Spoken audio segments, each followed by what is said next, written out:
안녕하세요. 전 이 채널의 열렬한 구독자입니다. 다른 이들의 사연에 울고 웃으며 빡빡한 일상에 적잖은 위로를 받아왔는데요. 사실 제가 남의 이야기만 들을 줄 알았지 사연의 주인공인 쓴이가 될 줄은 상상도 못했습니다. 그럼에도 이렇게 용기를 낸 이유는 제 이야기를 통해서 누군가에게 위로가 될 수 있다면 좋겠다는 생각에서였어요. 전 오늘 남편과 시댁에 대해서 말씀을 드릴 텐데요. 모쪼록 제가 경험했던 황당한 사연을 재밌게 들어주시길 바랍니다. 전 사람 만나는 걸 무척 좋아합니다. 저희 아버지는 오래전부터 시장 안에서 커튼집을 하셨거든요. 어릴 적에도 아빠 가게에서 노는 걸 좋아했던 저는 가게에 멀뚱히 앉아 오고 가는 사람들 구경하는 걸 놀이처럼 여겼던 것 같아요. 건너편에 있는 생선집 아저씨, 그 옆에는 닭 머리를 툭툭 잘라내는 닭집 아저씨가 있었고, 한 푼이라도 더 깎으려는 손님들과 손사래를 치는 아버지의 모습이 어른이 된 지금까지도 잔상처럼 남아 있습니다. 그래서인지 저도 잔정이 많고 사람 좋아하는 성격이 됐는지도 모르겠어요. 학교를 졸업하고 평범한 직장인으로 살면서도 되도록 원만한 인간관계를 맺으려고 노력했고, 사람들에게 밝고 긍정적인 에너지를 주는 걸 기쁨으로 알았습니다. 하지만 사람을 대하는 태도가 그게 전부가 아니라는 건 결혼을 하고 나서야 비로소 알게 되었습니다. 남편은 우연찮게 친구 소개로 만나게 됐는데요. 소개팅을 목적으로 만난 게 아니라 같이 술자리 하면서 제 마음속에 들어오게 된 거였죠. 당시 남편은 중견 건설회사에 다니고 있었는데 까무잡잡한 피부에 하얀 치아가 도드라진 남성다운 매력이 있는 사람이었어요. 그런 외향적인 모습 말고도 사람이 참 소처럼 순하고 말 한마디도 함부로 하지 않는 점이 제 눈길을 확 끌어당겼죠. 관심이 있던 건 저뿐만이 아니라 남편도 제게 매력을 느꼈었대요. 자기와는 다르게 외향적이고 사람을 기분 좋게 만드는 밝은 모습이 인상 깊었다네요. 서로에게 끌린 우리 두 사람은 금세 연인으로 발전을 했고요.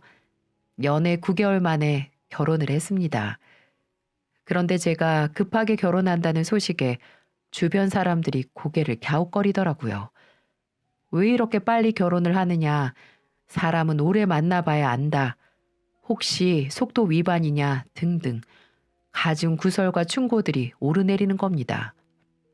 하지만 제 귀엔 그들의 말이 들리지 않았습니다. 사람 만나는 걸 좋아했던 저는 사람 보는 눈 정도는 누구보다 밝다고 생각했거든요. 그 남자에게 확신이 있었기 때문에 결혼을 망설일 필요가 없다고 생각한 거죠. 게다가 남편의 부모님들이 따뜻하고 좋은 분들이라는 걸 알고 있었기 때문에 더욱 확신을 가질 수 있었죠. 시댁은 남편을 포함해서 시부모님과 시누이 이렇게 네 식구가 살고 있었어요. 집안 형편은 썩 좋은 편은 아니었지만 사랑을 듬뿍 주시는 온화한 시부모님 덕분에 그런 건 별로 문제처럼 느껴지지도 않았습니다. 시댁 근처에는 맑은 물로 유명한 계곡이 있었는데 시댁 식구들은 볕이 뜨거운 날이면 그 계곡에 자주 다니곤 했습니다. 시부모님들은 그런 날이면 저를 꼭 불러서 보양식을 먹이곤 했죠. 소희야, 팍팍 좀 먹어. 이렇게 뜨거운 날에는 약초 먹인 백숙이 최고야. 내가 우리 예쁜 며느리 이거 먹이고 싶어서 얼마나 기다렸는데. 그래요, 어머니? 어머니 덕분에 저 너무 뚱뚱해지는 거 아니에요? 아이고, 좀 뚱뚱해지면 어때서? 아무리 그래도 내 눈엔 예쁜 며느리기만 한데. 시어머니는 손수 닭다리를 뜯어서 제게 건네곤 하십니다. 곱지 않은 시누이 눈치가 신경이 쓰였지만 시부모 사랑을 받는 재주도 다 제 능력 아니겠어요? 시쳇말로 고부갈등 하는데 전 대체 그게 무슨 말인지 모를 만큼 사랑을 듬뿍 받았죠. 저를 향한 시부모님의 사랑은 언제나 넘치셨습니다. 소희야, 이번 주말에 시간 괜찮으면 나랑 백화점 한번 다녀오자. 왜요, 어머님? 뭐 필요한 거 있으세요? 아니, 내가 일하는 곳에서 수고했다면서 백화점 상품권을 줬지 뭐니. 그래서 우리 며느리 옷 한 벌 사주려고. 시간 괜찮지? 네? 아유, 그럼 어머니 필요한 거 사면 되지. 무슨 옷이에요? 아니야. 내가 진즉부터 너 뭐 하나 꼭 사주고 싶었는데 마침 잘 됐지 뭐니. 우리 며느리 예쁜 옷 하나 하자. 어머님도 참 넉넉지 않은 형편을 늘 미안해하시며 조금이라도 더 내어주시려는 시어머니의 사랑이 참 감사했습니다. 친정엄마가 갑작스럽게 암으로 돌아가셨을 때도 시부모님은 버선발로 달려와 진심으로 위로를 해주셨어요. 아이고, 우리 사부인 불쌍해서 어쩌면 좋니. 소희야, 어떡하니, 어떡해. 눈물이 고인 시어머니가 절 품에 안고 등을 쓸어주시는데 서름이 왈칵 쏟아지는 겁니다. 저는 어린아이처럼 울음을 터뜨리고 말았네요. 시어머니는 장례를 치르는 내내 제 곁을 지켜주셨어요. 조문객이 몰려와 정신이 없을 때도 손수 음식을 나르며 일손을 거들어 주셨죠. 어머니, 그러지 말고 이리 와서 쉬세요. 어머니 힘드세요. 난 하나도 힘들지 않으니까 내 걱정이랑 말고. 소희 너 여태 아무것도 먹지 않았지? 이럴수록 억지로라도 먹어야 한다. 슬퍼하는 것도 힘이 있어야 할 수 있는 거야. 소희야, 착하디 착한 사부인 분명 좋은 곳에 가셨을 거다. 우리 그렇게 생각하면서 잘 보내드리자. 어?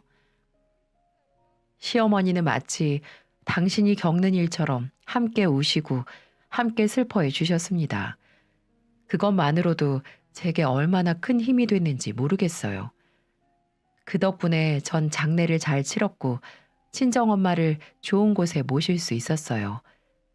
허망하게 가버린 친정엄마를 생각하면 마음이 찢어질 듯 아팠지만 이럴수록 정신을 차리고 기운을 내야 한다는 시어머니의 말씀처럼 전 현실을 받아들이기 위해 노력했습니다. 알고 보니 시어머니는 조의금도 100만 원이나 넣어두셨더라고요. 뻔히 아는 시댁 살림을 생각해보면 시어머니가 얼마나 절 생각하신 건지 어렵지 않게 알 수 있었죠. 성실한 남편과 따뜻한 시부모님, 힘들 때 제 곁을 지켜주는 사람들이 있어서 마음이 참 든든하고 행복했습니다. 이런 남편과 결혼을 한 것이 제 인생에서 제가 가장 잘한 일이라는 생각이 들 정도로 말이죠. 하지만 이런 제게 어려움이 생기기 시작한 건 남편의 회사에 작은 문제가 생기고부터였어요. 남편이 현장 책임자로 근무를 하고 있던 건설 현장에서 점심을 먹은 노동자들이 집단으로 식중독을 일으킨 사건이 있었는데 알고 보니 점심을 제공하는 식당의 식자재에 문제가 있던 것으로 드러난 것이죠. 그 사건 때문에 공사 현장이 이틀간 중단되는 일이 벌어졌고 회사에선 이에 대한 책임을 남편에게 물어 감봉 3개월에 처한다는 것이었어요. 하지만 남편은 자신은 현장 관리자일 뿐 민간 식당까지 관리할 수 있는 건 아니라고 문책성 처분에 반발을 했는데요. 이 문제가 점점 불거지는 바람에 남편은 사표까지 내야 하는 상황에 처하게 된 것이었죠. 사실 아내인 제 입장에서도 남편이 충분히 억울할 수 있는 상황이었습니다. 그렇지만 직장에 다니다 보면 이런 일 저런 일 겪을 수 있는 거잖아요. 감봉 3개월이 쓰다 하면 쓴 처분이었지만 못 견딜 수준은 아니잖아요. 좀 억울한 면은 있어도 직장을 때려치울 수준은 아니라는 말이죠. 하지만 자존심을 굽히지 않던 남편은 결국 회사를 그만두고 말았습니다. 저는 갑자기 실업자가 돼버린 남편을 보며 한숨이 나올 수밖에 없었고요. 물론 저도 돈을 벌곤 있었지만 생활비에다 양가 부모님 용돈부터 대출 이자까지 제가 모두 감당하기에는 벅찬감이 있었습니다. 그래도 남편 기죽이기 싫어서 잔소리도 하지 않았습니다. 이 남자 이제 내세울 건 자존심 하나밖에 없는데 아내가 꺾어버리면 안 된다는 생각이 있었죠. 여보, 괜찮아. 그깟 회사 또 구하면 되지 뭐. 당신이 일했던 경력이 있으니까 분명히 다른 회사에서 좋은 기회를 줄 거야. 그래, 그렇게 말해줘서 고마워, 여보. 그런데 나 이제 회사는 그만 다니고 싶어. 어? 그게 무슨 소리야? 회사를 다니지 않으면 어쩌려고? 사실은 나 치킨집을 하나 해볼까 하는데 유명 프랜차이즈 치킨집 차리면 본사에서 다 관리해주니까 해볼만 한 일인 것 같아. 어떻게 생각해? 그러니까 장사를 하겠다고? 장사는 아무나 하는 게 아니잖아. 장사 같은 걸 한 번도 해보지 않은 사람이 어떻게 장사를 해보겠다고 그래? 그러니까 프랜차이즈를 한다는 거지. 거기에선 교육 관리가 체계적이니까 초보 사장도 성공할 수 있다니까. 그래도 너무 그건 위험해. 평생 직장만 다닌 사람이 그 많은 돈 투자해서 장사를 한다는 게 쉽지 않아, 여보. 그리고 내 장사하면 오히려 직장 다닐 때보다 더 바빠질걸? 그거 결코 쉬운 일 아니야. 쉽지 않다고 도전하지 않으면 아무것도 못 이루는 거지. 어쨌든 당신은 지켜만 봐. 나도 나름 많이 알아봤고 고민도 많이 해봤어. 이젠 내 인생에서 회사는 없을 거야. 남편은 마음을 단단히 먹은 듯 정말 단호하게 말을 하더라고요. 그렇지만 전 걱정부터 앞섰죠. 투자금, 인건비, 관리비, 로열티까지 생각할 거리가 한두 가지가 아니었습니다. 자칫 실수라도 하게 되면 돈을 벌기는커녕 빚더미에 오르기에 딱 알맞았죠. 물론 자영업을 해서 성공하신 분들도 있겠지만 그거 그냥 이루어지는 게 아니잖아요. 성공하기까지 얼마나 많은 시행착오와 노력이 있었겠습니까? 프랜차이즈 본사에서 뭐든지 다 해줄 거란 남편의 믿음은 정말 순진한 생각일 뿐이었죠. 하지만 제가 아무리 다시 생각해 보라고 말려도 남편의 고집을 꺾을 수는 없었습니다. 남편은 퇴직금과 저희가 모아놓은 돈, 그리고 대출까지 받아서 결국 치킨집을 오픈했죠. 회사를 퇴직한 후 4개월 만에 오픈을 했으니까 남편이 얼마나 조급했는지 아시겠죠.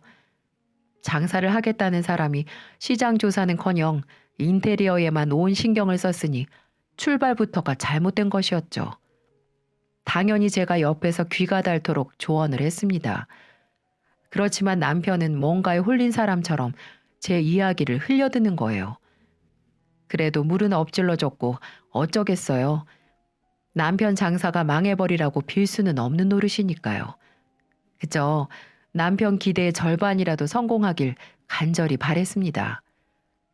오픈 첫 주는 남편의 입이 귀에 걸릴 정도로 장사가 잘 됐어요. 오픈 기념 이벤트를 한 영향도 있었고 지인들의 방문도 한몫을 했죠. 기고만장해진 남편은 어깨가 한껏 올라가 있더군요. 이거 봐, 내가 뭐라고 했어? 장사 잘 될 거라고 했지? 여보, 이제 아무 걱정 마. 빚도 금방 갚을 테고 돈도 많이 벌 테니까. 큰 소리를 뻥뻥 치는 남편이 어째 불안합니다. 오픈하고 겨우 첫 주 잘 된 것만으로 자만심을 가질까봐 걱정이 됐죠. 그리고 얼마 지나지 않아 제 불안이 현실이 되어가고 있다는 걸 알 수 있었습니다. 남편의 치킨집은 날이 갈수록 매출이 떨어지기 시작했어요. 흔히 말하는 오픈빨이 다 되어간 겁니다. 더구나 홀 손님을 기대하기에는 가게 위치가 별로 좋지 못했기에 배달 주문에 의지를 해야 하는 상황이었어요. 그렇지만 경쟁이 치열한 치킨 가게가 살아남기는 쉽지가 않았어요. 경쟁 업체에 비해 광고나 홍보에 밀린 남편의 가게는 점점 밀려나갔고 급기야 하루에 10마리도 못 판 날이 있을 정도로 매출이 급감했어요. 그나마도 닭을 설익게 튀기는 남편의 서툰 솜씨 덕분에 환불 요구가 있을 때도 적지 않았던 적도 있었네요. 여보, 가게 덜 바쁠 땐 닭 튀기는 연습도 좀 하고 홍보 전단지라도 돌려. 첫 해에는 나 죽었다 생각하고 가게가 자리 잡을 때까지 최선을 다해봐야지. 이렇게 넋놓고 있다간 죽도 밥도 안 돼. 닭 튀기는 연습은 이 정도면 돼. 닭 튀기는 게 다 거기서 거기지 뭐. 나만 장사 안 되는 거 아니야. 요새 다 장사 안 돼. 경기 풀릴 때까지 기다리면 다 잘 될 거야. 남편은 태평한 소리만 합니다. 정말 제가 직장을 다니지 않았다면 차라리 제 손으로 운영하고 싶은 마음이 굴뚝 같았으니까요. 그렇지만 두 사람 모두 장사에 뛰어들기엔 위험 부담이 너무나 컸죠. 적어도 고집불통 남편이 제 말을 좀 듣기라도 했으면 좋겠다는 생각이 간절하더라고요. 가게에 파리만 날리니까 남편은 장사에 점점 흥미를 잃어갔어요. 가게를 아르바이트생에게만 맡겨두고 집에 들어누워 있는 적도 많았고요. 어떨 땐 하루 종일 PC방에서 시간을 때울 때도 있었습니다. 제가 아무리 직장에 가 있어도 남편이 게으름을 피우고 딴 생각을 하고 있다는 것쯤 금방 알 수 있었어요. 제 손바닥 위에 있는 남편이 뭘 하고 있는지 눈에 훤했거든요. 당신 오늘 가게 안 나갔어? 아까 가게 전화했었는데 알바생이 당신 오늘 출근 안 했다던데? 어? 어, 몸이 좀 안 좋아서 이상하게 으슬으슬 춥고 찌뿌둥하네. 그래도 웬만하면 가게에 나가야지. 사장이 가게 안 나가고 직원한테만 맡겨두면 가게가 잘 돌아가겠어? 누가 내 마음처럼 가게를 돌봐줘? 그런 직원 없어. 나도 알아. 몸이 정말 안 좋다니까. 당신이 몸 안 좋은 게 하루 이틀이어야지 말이지. 툭 하면 가게 안 나가고 PC방에서 게임이나 하고. 오늘은 정말 몸이 안 좋았대도 그렇게 걱정되면 네가 가게 나와서 장사해보던가. 아무것도 모르면서 잔소리는. 뭐라고? 남편의 짜증은 늘어만 갔고 저희 두 사람의 크고 작은 다툼도 함께 늘어났죠. 답답한 남편의 마음을 이해하지 못하는 건 아닙니다. 그렇다고 가장이라는 사람이 두 손 두 발 놓고 있으면 어쩝니까? 안 되면 되게 하라까지는 아니어도 안 돼도 최선을 다하라까지는 돼야 하는 거잖아요. 하지만 나약한 남편은 금방 포기를 해버렸고 가게는 문을 열면 열수록 적자를 보는 상황까지 이르고 말았습니다. 가게 세를 제때 내지 못해 보증금은 점점 깎여만 갔고요. 직원들 줄 급여가 모자라 이리저리 돈을 구하기도 바빴어요. 남편 얼굴은 피죽도 못 얻어먹은 사람처럼 초췌해졌고요. 돈이 없어 압박을 받는 상황은 경험을 해본 사람만이 알 수 있을 겁니다. 그리고 모든 짜증과 스트레스를 제게 풀기 시작하는 거예요. 정말 마음 같아서는 밥주걱으로 강냉이 털어버리고 싶을 정도로 말이죠. 야, 이게 김치찌개니? 어느 날 저녁상을 차려주었더니 남편이 버럭하고 화를 내는 겁니다. 전 하도 황당한 마음에 화를 내는 남편을 물끄러미 바라보았죠. 왜? 뭐가 이상해? 고기 없는 김치찌개가 김치찌개냐고. 너 지금 남편 무시하냐? 그게 무슨 소리야. 참치 넣었잖아. 참치 김치찌개니까 고기 대신 참치 넣었지.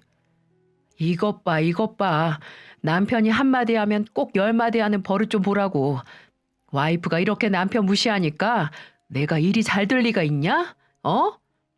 아니 여보, 오늘 왜 이렇게 말을 삐딱하게 해? 무슨 일 있어? 무슨 일이 있어서가 아니라 내가 평소에 했던 생각이야. 네가 언제 나 한번 대우해 준 적 있어? 맨날 장사 못한다고 무시나 했지. 그러니까 밥상이 이 모양 이 꼴이지. 억지도 이런 억지가 어디 있습니까? 전 갑자기 모나게 구는 남편이 어색하게 느껴졌어요. 장사 때문에 스트레스를 받는 건 알겠지만 적어도 제가 아는 순수하고 듬직한 남편은 아니었으니까요. 솔직히 그날 김치찌개를 남편 면상에다 부어버리고 싶은 마음이었지만 그래도 꾹 참았습니다.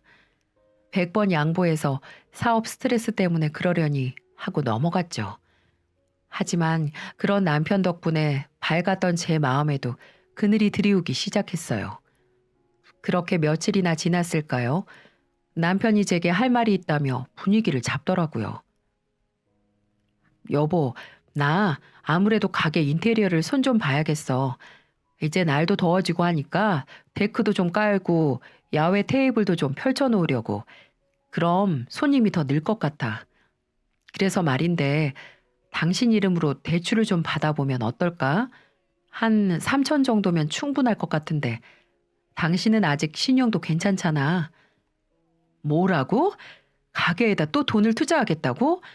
오픈한 지가 얼마나 됐다고 인테리어를 다시 한다는 게 말이 돼? 누가 인테리어를 싹 바꾼대? 손님을 더 받으려고 보강을 한다는 거잖아. 아무튼 난 반대야. 장사가 안 되는 문제를 왜 인테리어에서 찾아? 죽을 힘을 다해서 해보고 말을 해야지. 야, 넌 남편이 죽을 힘을 다한 것 같지 않아 보이니? 내가 얼마나 힘든 줄 당신이 상상이나 해? 됐어. 아무튼 난 빚까지 내면서 가게에다 돈 쏟아부을 생각 없으니까 그렇게 알아. 뭐? 넌 남편 힘든 건 안중에도 없지? 네 관심은 오직 돈밖에 없잖아. 그치? 뭐라고? 어떻게 나한테 그렇게 말할 수 있어? 나 당신 가게 차린다고 했을 때 끝까지 반대하고 싶었지만 꾹 참았어. 당신이 돈 한 푼 벌어오지 못할 때 나 회사에서 야근하면서 돈 벌어왔다고. 그럼 나한테 어떻게 그런 말을 할 수가 있어? 됐어. 그깟 월급 몇 푼 벌어왔다고 생색내는 꼴하고는 도저히 못 봐주겠다. 남편 사업이 망해가든 말든 신경도 쓰지 않는 너한테 질렸다고. 뭐라고? 정말 말 다 했어? 변해가는 남편이 참 미웠습니다. 저는 좀처럼 사람을 싫어하는 법이 없었는데요. 그땐 정말로 사람이 싫어지더라고요. 그 대상이 바로 남편이라는 것도 서글펐고요. 하지만 아무리 그렇다 해도 또 대출을 받아서 가게에 들이부을 수는 없었어요. 망해가는 가게여서가 아니라 장사할 자세가 되어 있지 않는 남편 때문에라도 더더욱 그럴 수가 없었습니다. 결국 남편은 3년 만에 가게를 접게 되었어요. 만약에 대출을 받아 인테리어를 해주고 가게 접었다고 생각해 보세요. 보증금은 고사하고 거의 빈손으로 나올 수밖에 없었겠죠. 남편은 의욕만 앞섰지 생각이라는 걸 하지 않는 단순한 인간이었습니다. 그러니 시간이 지날수록 제 가슴만 타들어가는 것만 같았어요. 호기롭게 시작한 장사가 폭삭 망해버렸으니 남편의 충격은 더 컸을 겁니다. 그래도 젊으니까 충분히 재기할 수 있었습니다. 남편은 건설업계에서도 제법 경력이 있었고 본래 성실한 사람이니까 다시 착실하게 시작하면 못할 것도 없었죠. 그렇지만 남편에겐 그럴 의지가 좀처럼 보이지 않더군요. 어딜 나간다고 나가긴 하는데 일을 하는 것 같진 않았습니다. 제게 생활비는커녕 오히려 제게 용돈을 타서 나다닌 지가 몇 달이 넘어갔으니까요. 여보, 요새 어딜 그렇게 다녀? 일자리 구하러 다니는 거 아니야? 당신 알 거 없어. 내가 때 되면 얘기해 줄게. 대체 뭔데 그래? 나한테 왜 말을 하지 못하는데. 아, 글쎄, 나중에 얘기해 준다니까. 당연히 냉랭하게 말을 던지는 남편에게 서운했죠. 대체 무슨 생각인지 좀처럼 얘기를 하지 않으니까 제 속이 타들어갈 수밖에요. 어쨌든 제게 말해줄 생각은 없어 보이니까 그저 기다리는 수밖에 없었습니다. 그렇게 시간은 속절없이 흘러만 갔고 전 혼자 가장 역할과 살림까지 감당하느라 지쳐가고 있었습니다. 그래서 그런지 소화가 잘 안 되고 속이 메스꺼리기 일쑤였죠. 저는 혹시 속병이 생겼나 싶어서 병원에 찾아갔어요. 그런데 의사 선생님이 뜻밖의 말을 하시는 겁니다. 속병이 아니라 임신이 된 것 같다면서 산부인과에 가보라지 뭡니까? 그 말에 가슴이 덜컥 내려앉더라고요. 계획되지 않은 임신 소식에 기쁨보다는 걱정부터 앞섰다랄까요? 남편은 저렇게 할 일 없이 바깥에 나돌아다니는데 제가 애까지 낳으면 돈은 누가 벌고 애는 또 누가 키우나요? 남들은 임신됐다고 하면 박수치며 기뻐해주고 축하해준다는데 저는 정반대였습니다. 산부인과에 가는 내내 속으로 제발 임신 아니어라. 제발 아니게 해주세요. 하나님 부처님 부탁드립니다. 이렇게 기도를 하고 병원을 갔었던 것 같네요. 왜냐하면 이런 상황에서 애를 낳고 싶진 않았으니까요. 태어나도 아이가 불행할 것만 같았습니다. 그런데 이런 제 처지를 모르는 산부인과에서는 제가 임신 3개월째라고 하더군요. 하늘이 무너지는 줄 알았습니다. 현재 저희 상황에서는 제가 돈을 벌어야 했고 대출금 생활비 모두 제가 책임져야 했거든요. 언제 남편이 정신 차려서 생활 전선에 뛰어들지도 몰랐고요. 그날 전 남편에게 훌쩍이면서 임신 사실을 말했어요. 그런데 이 속 없는 남편은 활짝 웃으면서 좋아하는 겁니다. 와, 정말? 진짜 임신이래? 진짜 잘 됐다. 잘 됐어. 당신 진짜 수고했어. 그런데 여보, 나 출산하면 일을 하지 못하는데 어떡해? 우리 애 키우고 살려면 돈을 벌어야 하는데. 에이, 그런 걱정하지 마. 그건 내가 다 알아서 할 테니까 당신은 회사 그만두고 애 잘 낳고 잘 키울 생각이나 해. 진짜? 그 말 진심이야? 당신 무슨 계획이라도 있는 거야? 아직 준비 중인데 아무튼 내가 좀 더 구체화되면 얘기해 줄 테니까 나 믿고 기다려봐. 당신이랑 우리 아기 굶길 일 없게 할 테니까 걱정하지 마. 그렇게 큰 소리를 치는데 당최 미덥지가 않은 거예요. 남편이 가게를 날려먹은 바람에 빚은 빚대로 있죠. 그렇다고 딱히 무슨 일을 하는 것 같지는 않죠. 뭔가 믿는 구석이 있긴 한 것 같은데 좀처럼 말은 해주지 않죠. 임신까지 한 제가 마음을 놓을 수가 있겠습니까? 그렇게 또 두어 달이 금세 지났고 전 점점 불러오는 배에도 여전히 회사에 다니고 있었어요. 걱정하지 말라던 남편에게선 여전히 아무 소식이 없었습니다. 제가 보기엔 아무 대책도 없어 보이는데 그저 큰 소리만 치니까요. 이제 뭐 물어보기도 애매합니다. 그러던 어느 날이었어요. 회사에 출근했다가 외근 나올 일이 있어서 잠시 바깥에 외출을 했죠. 그런데 저 멀리서 익숙한 모습이 보이는 게 아니겠어요? 남편이었어요. 남편이 어떤 건물 앞에서 웬 여자와 함께 이야기를 나누고 있더라고요. 자세히 보니까 그 여자는 바로 얼마 전에 이혼한 신우이였어요. 결혼 1년 만에 이혼하고 최근에 다시 시댁에 들어와서 살고 있었죠.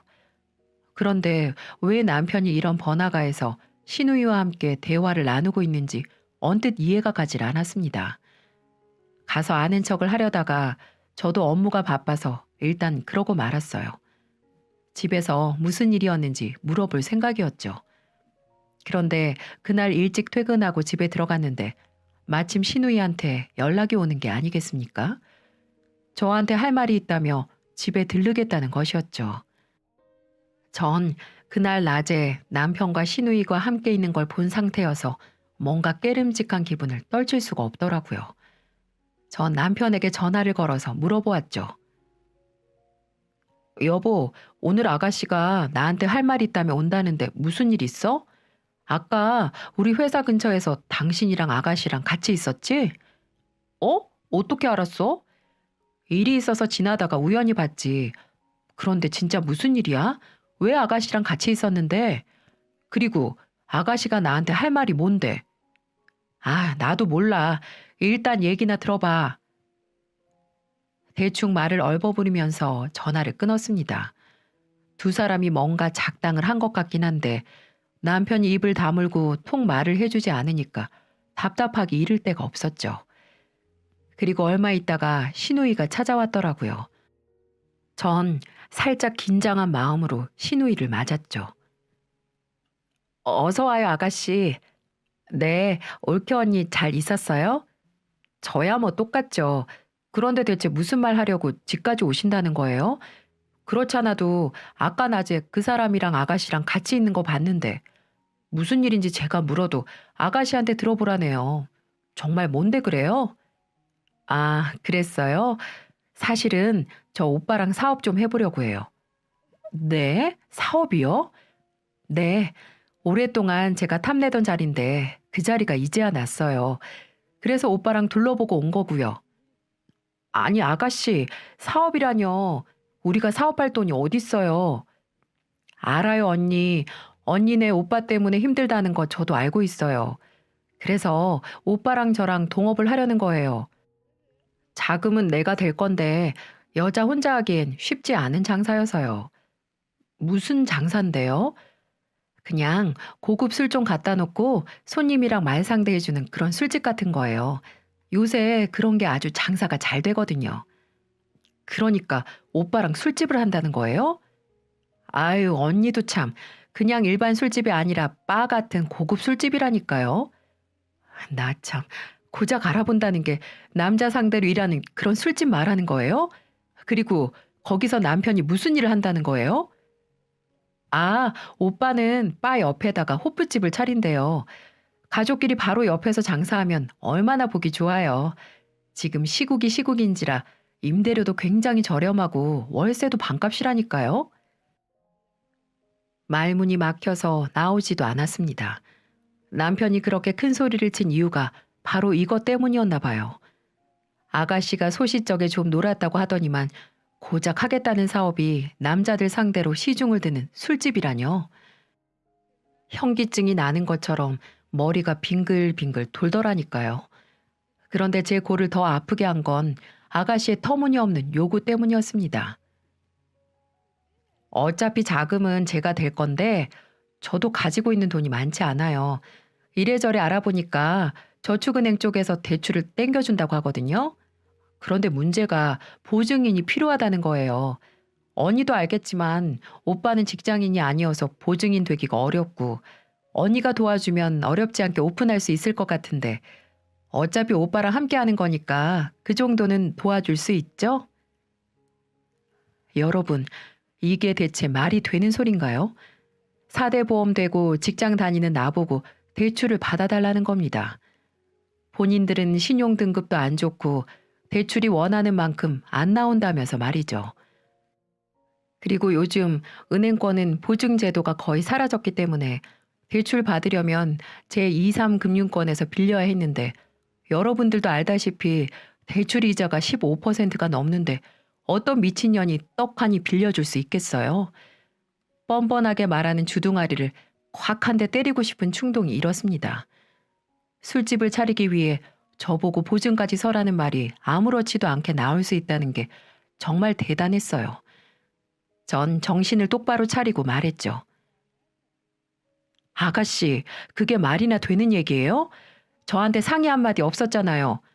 두 사람이 그렇게 결정하고 통보하면 제가 허락할 줄 알았어요? 뭐 술집이요? 그게 말이나 되는 얘기예요? 언니, 무슨 말을 그렇게 섭하게 해요? 그냥 술집이 아니라니까요. 그리고 남자가 일 좀 하겠다는데 언니한테 일일이 허락을 받아야 돼요? 오빠가 무슨 어린애예요? 우린 부부 사이잖아요. 그런 일을 하려면 먼저 상의를 했었어야죠. 그게 당연한 거예요, 아가씨. 아, 그런 거 모르겠고 보증 서주던가 아님 깔끔하게 1억만 언니 명의로 대출 받아줘요. 언니는 집 담보로 대출 조금 받고 은행에서 빌릴 수도 있을 거 아니에요. 언니, 가족 좋다는 게 뭐예요? 부탁 좀 드려요.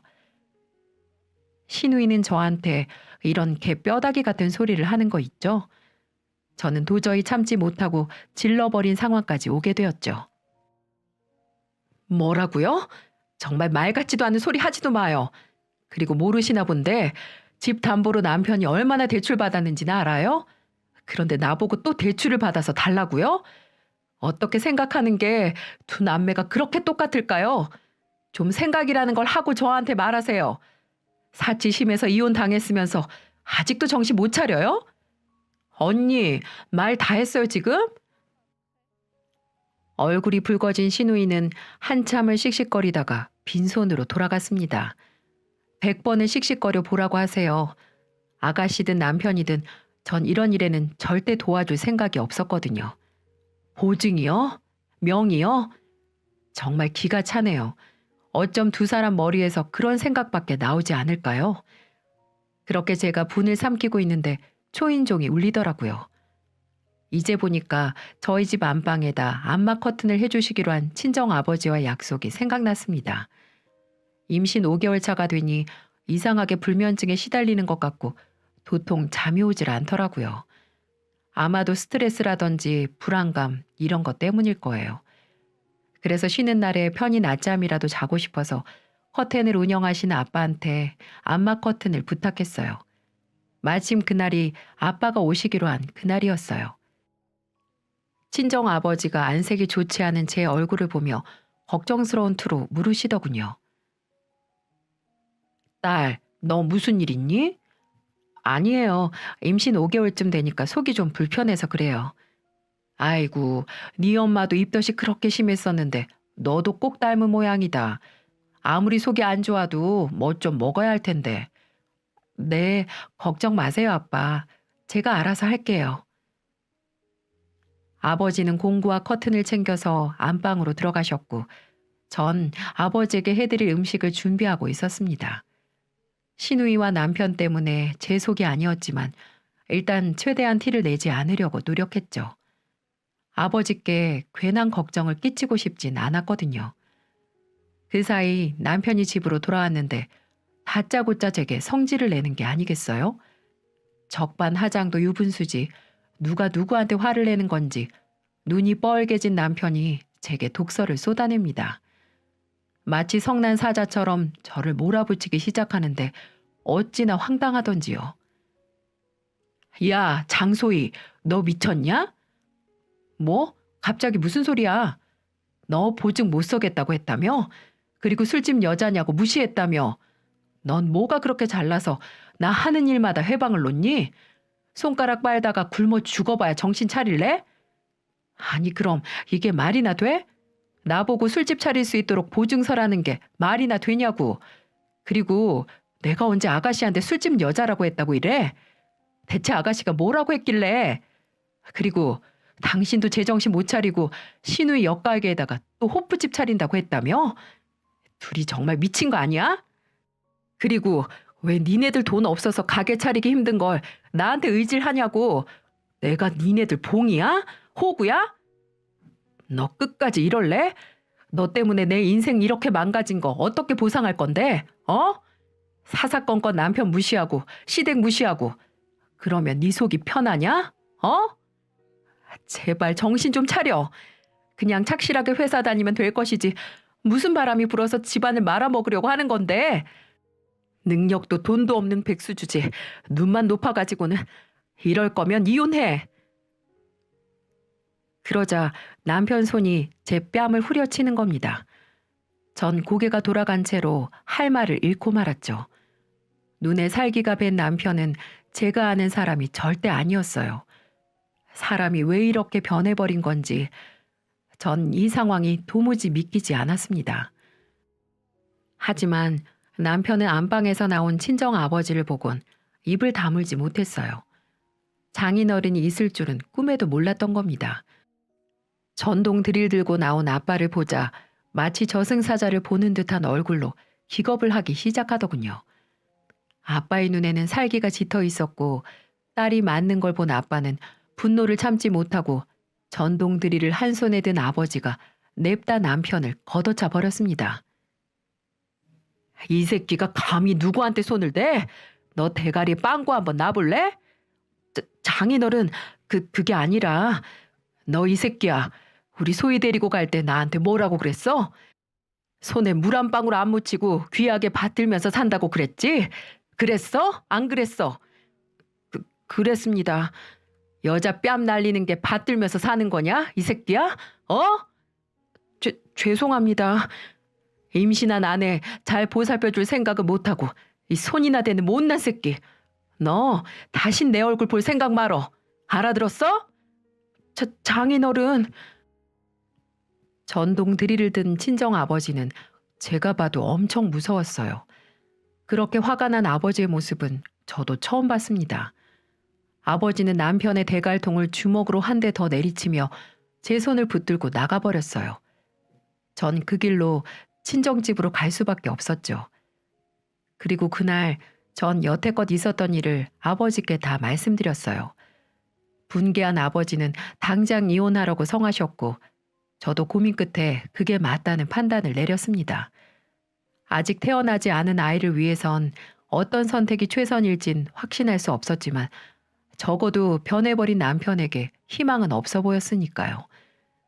그 뒤로도 남편에게서 연락이 여러 번 왔지만 전 더 이상 대화를 할 필요를 느끼지 못했습니다. 그리고 얼마 후에 전 남편을 상대로 이혼 소송을 진행했어요. 결국 몇 번의 부침 끝에 우리는 결국 이혼을 했고 양육권과 재산 분할도 모두 제가 유리한 쪽으로 판결이 났습니다. 제 결혼 생활의 끝은 좋지 못했지만 아이를 위해서라도 옳은 선택을 한 것 같다는 생각이 들었거든요. 하지만 이혼 과정에서 눈에 밟히는 분들이 계셨습니다. 바로 저를 그토록 사랑해주고 아껴주셨던 시어머니 때문인데요. 모든 게 정리가 될 무렵 시어머니에게서 연락이 왔어요. 마지막으로 제게 할 말이 있다며 얼굴을 꼭 한번 보자더군요. 제게 진심을 다해 사랑을 주신 분들이기에 마음이 너무 아파서 만나지 않으려고 했어요. 하지만 간곡하게 부탁하시는 바람에 죄송한 마음을 갖고 약속 장소로 나갔습니다. 시어머니는 절 보자마자 울음을 터뜨리시더라고요. 소희야, 내가 정말 미안하다. 내가 자식을 잘못 키우는 바람에 너와 뱃속의 손주를 이렇게 만들고 말았구나. 다 내 잘못이야. 아니에요, 어머니. 이게 어떻게 어머니 잘못이에요. 그 사람 잘못이죠. 내가 너한테 참 면목이 없다. 우리 아들 어떻게 저렇게 변했는지 나도 통 알 수가 없구나. 앞으로 어떻게 하면 좋다니.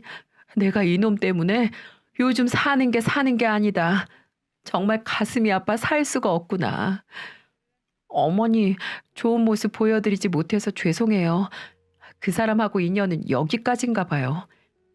그래. 이 늙은이가 염치 없이 너한테 다시 돌아와 달라고 어떻게 부탁할 수 있겠니?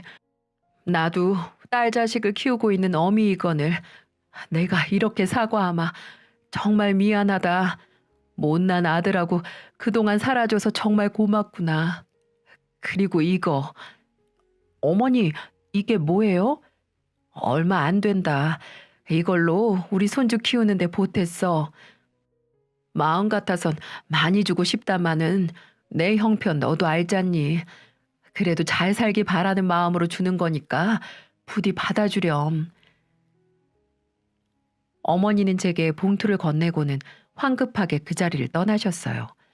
봉투 안에는 500만 원이나 들어있더군요. 그렇잖아도 모자란 살림인데 그 돈을 마련하기 위해 얼마나 애를 쓰셨겠어요. 아마 장롱 속에 10원짜리 하나까지 모아서 이 돈을 마련하셨을 겁니다. 한없이 착한 시어머니에게 얼마나 죄송한 마음이 들었는지 몰라요. 그리고 제 눈에서 나온 주체할 수 없는 눈물은 아마도 어머니에 대한 존경심과 사랑일 겁니다. 그렇게 전 남편과 시댁과의 인연이 끝이 나게 됐습니다. 나중에 들은 얘기지만 남편은 시누이와 억지로 술집을 열었고 결국 1년도 못 돼서 망해버렸다고 하네요. 비상시국에 술집을 차린 사람들 제정신입니까? 이제는 님이 아닌 남이 됐는지라 참견할 일은 아니지만 시어머님 생각해서 제발 두 남매 정신 차려서 잘 살기를 바랄 뿐입니다. 부모가 무슨 죄인가요? 에휴, 지금은 얼핏 듣기로는 전 남편은 택시 운전을 한다는데 양육비나 제대로 보태줄 수 있을지 모르겠네요. 전 지금은 건강한 아이를 무사히 낳았고 친정 아버지와 살고 있어요. 회사도 다시 복직해서 나름 저만의 행복한 삶을 꾸려가고 있답니다. 옛말에 인과응보라는 뜻이 있잖아요. 원인과 결과에는 반드시 합당한 이유가 있다. 행한 대로 업에 대한 대가를 받는다. 이런 뜻인데 이 사자성어가 딱 남편을 가리키는 말이 아닌가 싶습니다. 부디 제 아이의 아빠로서 성인군자 인격체로서 다시 태어나길 바라봅니다. 제 사연은 여기까지입니다. 이 사연 보신 모든 분들은 항상 건강하시고 행복하셨으면 좋겠습니다. 감사합니다.